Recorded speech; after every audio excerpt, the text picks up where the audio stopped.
was a heck of a game. You know, what a heck of a doubleheader.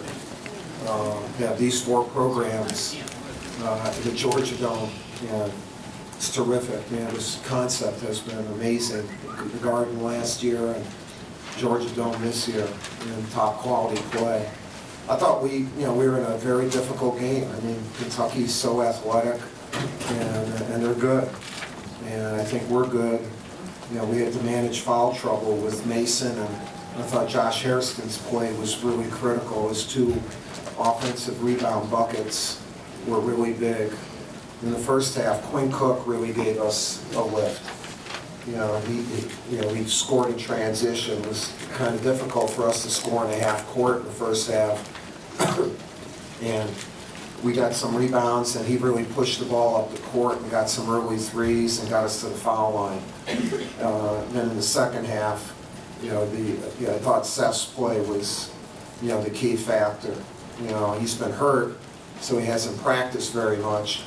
You know, but one thing he's added to his game is he's not just a shooter, he's a scorer. He's got the little herky-jerky moves that where he keeps in good balance and is able to, I'm not saying he has hang time, but he has, won't go that far.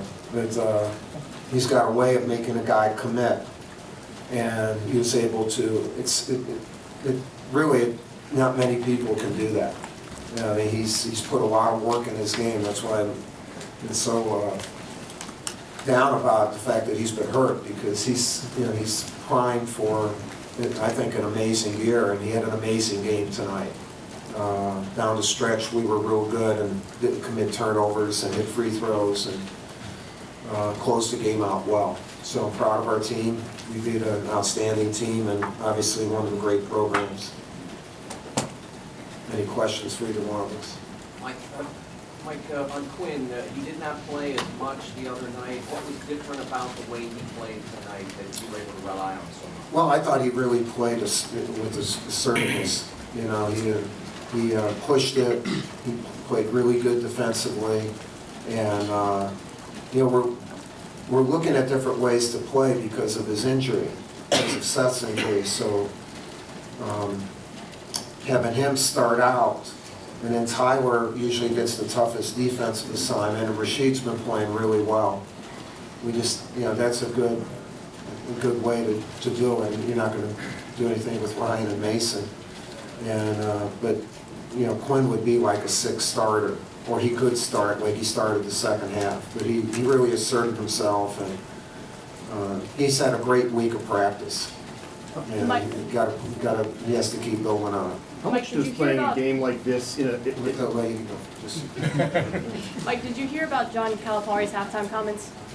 I really don't pay attention, not just to John, but other coaches.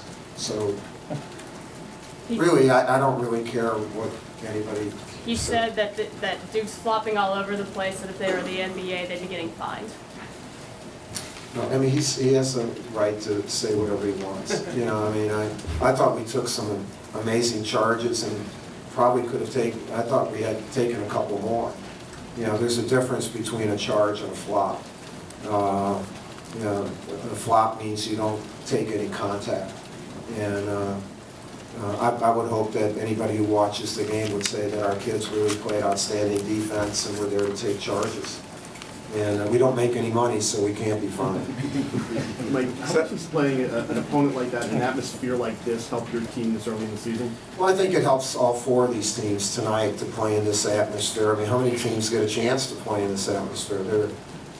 There won't be another one like this until March. No matter what the tournament is, to have the dome. I don't know how many people. What the attendance was, but there's got to be 25, 30,000, 22, and what a setting. And so that's one of the great things about this concept. That's why we wanted to be in it, to switch locations and to have these four-storied programs together under one roof one night. It's a great thing in mid-November. Mike, Seth, how does the injury inhibit you? I think the biggest thing is just shape-wise. Coach did a good job of getting me in and out of the game. Certain periods allowed me to get rest and be fresh to the end of the ball game. So I mean, I think I did a good job of trying to stay sharp with limited practice time, whether it's working on ball handling, things like that. And my teammates also did a good job finding me early in the game because I haven't really been around them as much as I usually am in practice. So they did a good job of finding me in certain situations early in the game and got me going with some open shots, and that was key.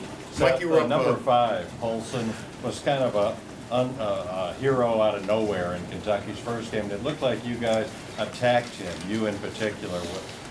Yeah. I mean, we wanted to jump all over all their guards. I mean, they didn't really. They had some other guys who were trying to fill in point guard tonight, and we knew they didn't have too much experience, so we had to come in and jump all over them and play tough from the jump. So I feel like we did a good job of that tonight. Mike, you were up 12, and then Kentucky made a little run. And what'd you do to stop the run, which seemed to end the game after you were up 12 and they made a little run? Well, we actually up 14, and 64-52, and then they. well, we never knew with the scoreboard, and I guess that's one thing we could. It was challenging towards the end, to figure out what the score was. Although we knew what the score was. Okay. Well, they're going to make a run, and they've won over 100 games in the last 3 years. And they're national champions, their program, so they're going to make a run. I thought that our guys handled that well. I thought we took good shots and we missed some good shots. And then when it got to 3:20 and we were up 64-61, there was a timeout, and we just said, it's a 3-minute ball game. Let's just win a 3-minute ball game, and we did. Mike, how much is Ryan Harrow, you saw him play a couple years ago, how much does he change then when he comes back? I think, as much John wants to talk about our defense, I'll let him talk about his team and not me. So I don't know how it changes them. I think Goodwin's going to be a star. I mean, he's an elite athlete and can break you down, and that he and Null, with the ball screen is why it's a dangerous. It's dangerous. And Poitras played a great game for them today. And they're just going to keep. They're going to keep getting better. Are you all surprised or impressed by the level of play in these 2 games? I mean, it's early. It's 2 weeks in. Maybe Yeah, I didn't see the first game, but it says something about the kids on both teams that they can play this well. I mean, this was not a mistake-ridden game. This was a good game. People had to fight, very physical. You had to work for everything, and the amount of turnovers. I mean, we had 8. What did they have? 13. It wasn't a game of mistakes. I thought our game. This is a very good basketball game tonight. Mike, both of you talked about how you extended the lead with Conway on the bench.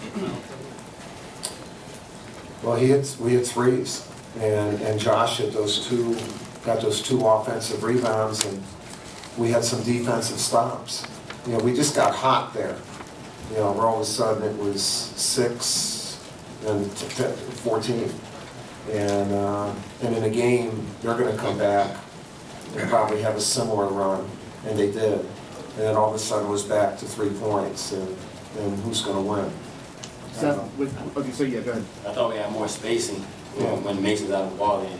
So, I told the guys that we had more spacing with him out so we could drive it and kick it and things like that. And when I got into the lane, I knew Noel was going to try to come over and block it up, and block shots and things like that. So I was just trying to get it up on the rim, and Josh did a good job of cleaning it up a few times for me.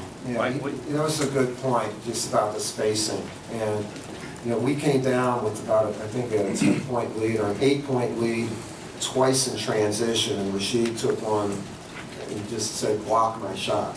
And they did.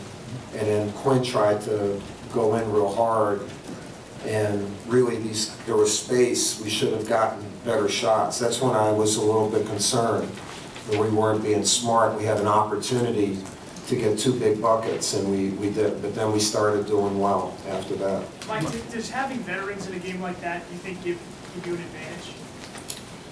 No, I mean, veterans and talent. I think I wouldn't mind having their, their talent, I mean, some of their guys, I'm sure they would like to have some of our guys. And, I don't know about, just being an advantage. Seth was terrific. I think he was the difference maker in the game. So the fact that he's a 50-year senior has to help, and I'm so proud of him because really he has not practiced very much. Since the start of practice, he's had like 4 practices and they've been half practices. So his level, I'm shocked at his level of conditioning, that he's been able to do that. How about Mason being able to play almost 10 minutes with 4 fouls? Well, he did. He didn't. He finally played defense. At first, he was in and he didn't play defense, and so they went right at him. And after a timeout, Steve got on him and reminded him, like, look, you can't play like you got 4 fouls. You just got to play smart. And he did. He did. He made a couple really neat passes out for threes. Mike, we on this side make fairly definitive statements on teams really early. I know you assess game to game, but how long do you like to wait before you determine maybe what this team? Well, this is a big game for us because, the last 3 ball games we've played very good defensively. Our last exhibition game against Georgia State, and we played well defensively. We weren't a good defensive team last year, and that's been a point of emphasis, and to see it coming around this early. It's not a defense that causes turnovers, but hopefully it's a defense that takes away threes and limits second shots, and we did a nice job of that tonight. So, can you speak to the team's the importance of the Georgia week down stretch? Yeah, I mean, it's simple. You just got to go up there with confidence and knock them down. We focused on that in the preseason, early in the season, of getting extra shots up and things like that. So, and me personally, I want to have the ball in my hands as much as possible to go up there and knock them down. So, I have confidence in myself and my teammates, and we did a good job knocking them down. Yeah, when he put us up 66-61, and then we had to stop, that type of thing, that's what I mean. I thought he kind of took control of the game. We wanted the ball in his hands, and he made veteran, tough plays, down the stretch. Seth did, I was proud of you. So, glad you came to do it. Seth, it looks like the ball is going to be in your hands more this season. Do you feel like it is your team, and in those